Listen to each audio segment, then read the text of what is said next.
सगळ्यांना माझा नमस्कार. मला वाटतं बऱ्यापैकी सगळे पत्रकार मला ओळखतात आणि गेल्या 5-6 वर्ष आवाज येतो बऱ्यापैकी सगळे पत्रकार मला ओळखतात. गेल्या 5-6 वर्षापासून आपण एकमेकांना भेटतोय, एकमेकांचं सगळ्यांना आपल्याला एकमेकांचं सहकार्य करत असतो.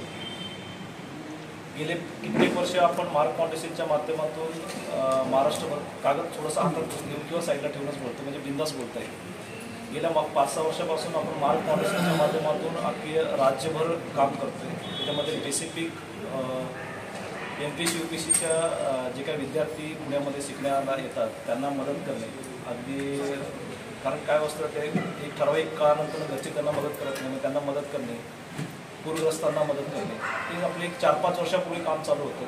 त्यानंतर कालांतराने मागच्या विधानसभेनंतरनं मला थोडंसं, मी सोलापूरच्या इथलं असल्या कारणाने थोडंसं मला इंटरेस्ट होता, म्हणून मागच्या विधानसभेला आपण तिकडं येऊन काही राजकीय भूमिका आपण घेतल्या, काही उमेदवारांना आपण मदत केली, सामदामदंडे सगळ्या गोष्टीच्या माध्यमातून.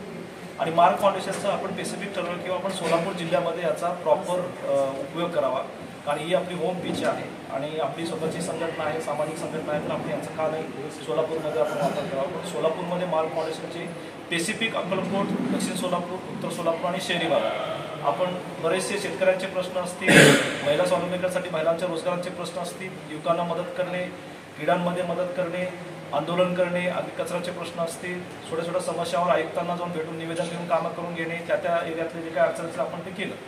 हे करत असताना आपले करोडो रुपये हे मार्क फाउंडेशनच्या माध्यमातून खर्च झालेले आहेत, हे आपल्याला सगळ्यांना माहीत आहे. अगदी कुस्त्यांपासून ग्रामीण भागापासून शहरापर्यंत माझ्याकडे येणारा प्रत्येक माणूस कधी खाली हाताने गेला नाही. मी इन द सेन्स माझी पूर्ण टीम, कारण मार्क फाउंडेशनमध्ये सगळ्या माझ्या जवळजवळ 1000 सहकारी आहेत, जे महिला आणि पुरुष असतील, त्यांचं सगळ्यांचं सहकार्य आहे. की कोणी इथनं माझ्या ऑफिसमधनं आजपर्यंत मोकळ्या हाताने किंवा माझ्या घरातून परत दिलं नाही. हे सगळ्या गोष्टी करत असताना इथल्या ज्या समस्या आहेत ते खूप व्यापक स्वरूपात आहेत. आता हे कागदातलं वाचून सांगायला गेलो तर तुम्हाला वेळ नाही तेवढा आणि मलाही एवढं होणार नाही. अगदी एक फक्त ग्रामीण भागातले एक भागातले एरियात आपण 4 ब्लॉक केलेले आहेत. रोडगी, भंडारकवटे, तिरेचा पट्टा, मंद्रुप. ग्रामीणमधल्या माझ्या मतदारसंघातले जे 4 पट्टे आहेत ते एक पट्ट्यामध्ये 25-30 प्रश्न आहेत की जे कागदाच्या माध्यमातून तुम्हाला सांगायचं म्हटलं तर खूप वेळ लागेल. शहरी भागात तर तुम्ही बघायला गेले, फक्त माझ्या मतदारसंघात हातवारच्या पट्ट्यामध्ये असे शेकडो प्रश्न आहेत की ज्याच्यावर खरं काम केलं पाहिजे होतं, त्याच्यावर खरं काम करायला पाहिजे होतं, ते झालं नाही. ही फक्त एका दक्षिण सोलापूरच्या मतदारसंघाची नाही, अक्कलकोटची पण हीच परिस्थिती आहे, उत्तर सोलापूरची पण हीच परिस्थिती आहे. स्पेसिफिक सोलापूर जिल्ह्यातले हे 3 तालुके असे ओवाळून टाकलेत का, हा कधी कधी प्रश्न पडतो. म्हणजे उत्तर सोलापूर, दक्षिण सोलापूर आणि ही ग्रामीण भागातले दक्षिण अक्कलकोट तालुक्यात हे 3 तालुके ओवाळून टाकलेत का, आणि शहरी भागात कोणी वाली नाही का, हा कधी कधी प्रश्न पडतो. तुम्ही म्हणता साहेब हे सगळे पॉलिटिकल स्टेटमेंट आहेत, नाही आहे. फिजिकली तुम्हालाही माहिती आहे की काय परिस्थिती आहे. सोलापूर जिल्ह्यातले वरचे तालुके आणि सोलापूर जिल्ह्यातले हे खालचे 3 तालुके याची एकंदरीत परिस्थिती बघता आपण इनडायरेक्टली महाराष्ट्रातनं आणि जिल्ह्यातनं कट आहोत का, म्हणजे नाहीच आहे का आपण, असा कधी कधी प्रश्न पडतो. असा प्रश्न पडल्यानंतरनं माझ्यासारखा एका सुशिक्षित युवकाला, 34 वर्षाच्या युवकाला आवाज जातो सगळा, असं वाटतं की आपण पदरचे पैसे किती खर्च करत बसलो तर कुबेराचा खजाना सुद्धा पुरायचं नाही. एक लिमिटेशन्स असतात. मग हे काम करत असताना मला शासकीय योजनेच्या बऱ्यापैकी ज्ञात आहे, कारण मी खूप शासकीय अधिकाऱ्यांमध्ये बसणं होत नाही. तर मला असं वाटलं की आपला जो शासनाचा बराचसा फंड आहे, अगदी वैद्यकीय, आता काल माझ्या एका कार्यकर्त्याच्या भावाचा ॲक्सिडेंट झाला, इथं एक हॉस्पिटलमध्ये ॲडमिट केलं होतं. त्या कार्यकर्त्याच्या भावाला 6 लाख रुपये खर्च सांगितले होते. त्यांना हे माहीत पण नाही आहे. बऱ्याचशा फंड्स असतात, बऱ्याचशा निधी असतात, मुख्यमंत्री सहायता निधी असतो, बरेचसे ट्रस्ट असतात, त्याच्या माध्यमातून असे मेडिकल्सचे असे काही इक्विपमेंट्स किंवा मेडिकल्सच्या फॅसिलिटीज किंवा असं शासनाकडे दिलं जातं. असे बरेचसे प्रश्न आहेत जे निधी आहेत शासनाचे, ते फक्त पुण्या मंत्रालयापासून पुण्यापर्यंत येतात आणि भीमा नदीपर्यंत म्हणजे उजनी डॅमपर्यंत येतात आणि येता येता पलीकडे ते संपतात आणि ते सोलापूरच्या ह्या 3-4 तालुक्यात येतच नाही. त्याचं रिझन सांगतो. सोलापुरांनी इक्वल आता सांगायचं म्हणलं तर एक बारामतीच्या लेवलवर सोलापुरांनी सगळे पदं घुसवली. जे पदं बारामतीने घुसवली ते सगळे पदं सोलापूरने घुसवली, ही गोष्ट तुम्हालाही माहिती. पण ज्या अर्थी बारामती गावापासून तालुका झाला, तालुका होऊन जिल्हा लेवलला गेला, त्या अर्थी सोलापूर गेले 25 वर्ष हाय तिथंच आहे.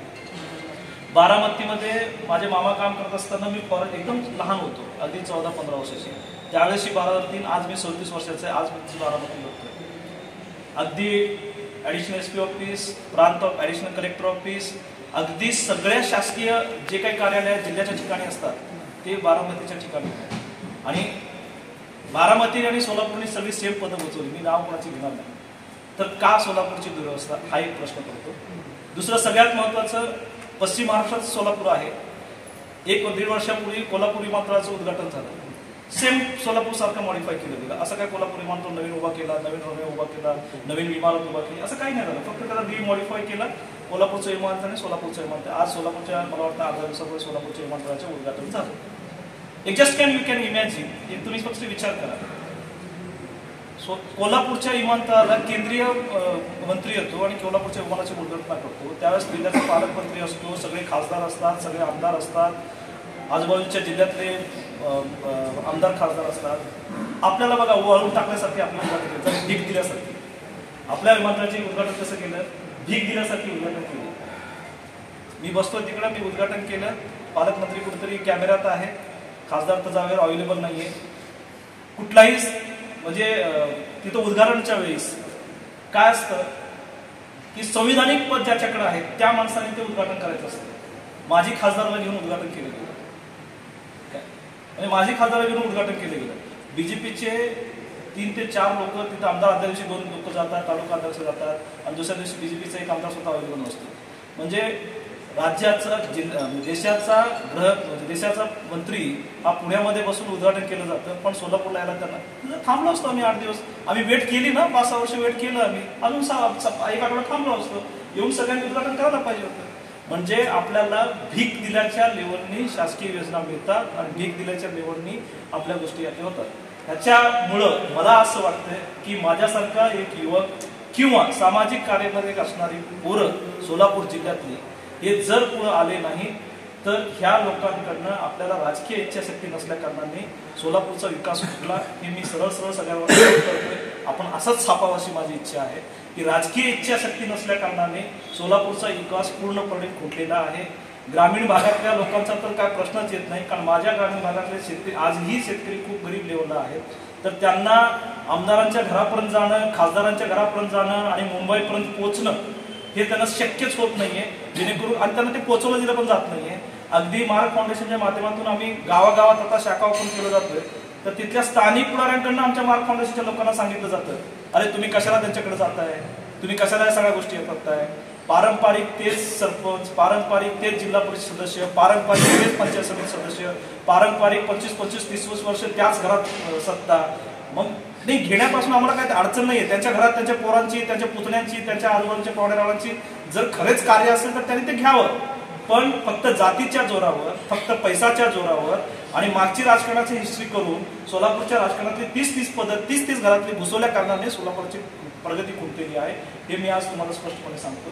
म्हणून मी संतोष पवार आज घोषित करतोय की येणारी विधानसभा, येणारी महानगरपालिका, येणाऱ्या पंचायत समिती, येणाऱ्या जिल्हा परिषद हे सगळ्या मार्क फाउंडेशन कडून एखाद्या राजकीय पक्षाच्या पाठबळावर अक्कलकोट तालुका, दक्षिण सोलापूर, उत्तर सोलापूर आणि सोलापूर महानगरपालिकेतल्या सगळ्या सीटा आमच्याकडनं लढवल्या जातील. आणि आजपासून मी घोषणा करतोय की मार्क फाउंडेशन संस्था आणि मार्क फाउंडेशनचे पदाधिकारी हे आणि त्याच्या व्यतिरिक्त जे समाज कार्य करत असतात सोलापूर जिल्ह्यातले आणि तालुक्यातले लोक त्यांनी आमच्याशी जुडावं आणि राजकारणामध्ये सक्रिय व्हावं अशी मी सगळ्यांना घोषणा करतो. थँक्यू.